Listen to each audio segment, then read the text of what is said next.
y'all, Chef Irix guy here, and this is how to peel a tomato. Now the same technique will work for a lot of other fruit. Maybe you want to peel your peaches, maybe you want to peel, whatever type of fruit or vegetable. This is an easy way to do it. So this tool I've got in my hand, and you can expand this video's description and then click the link there to find a tool very similar to this one. I've had this one for quite a while.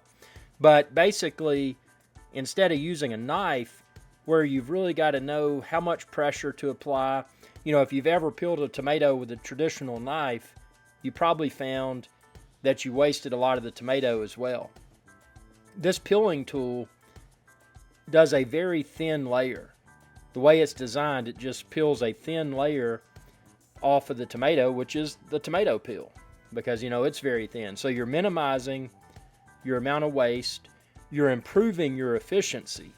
This is so much faster than using a traditional knife. I mean, even some of the most experienced chefs that I know with a knife, they're not able to achieve the efficiency that one can achieve using a tool such as this. So it's very easy. I'm doing it over the sink because I'm just going to, send it down the garbage disposal after everything's peeled. Some people eat the peeling on their tomato, and that's perfectly acceptable. I never have.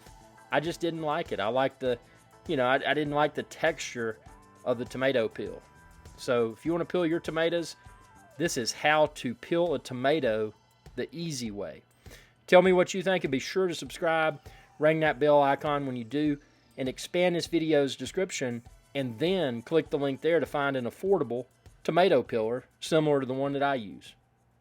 Hey y'all, Captain Irix guy here. I hope y'all enjoyed this video. If you did, please be sure to subscribe. It's youtube.com/Irix guy. And ring that bell icon when you do to be notified whenever I post another video. Thanks for your viewership, and y'all have a good day.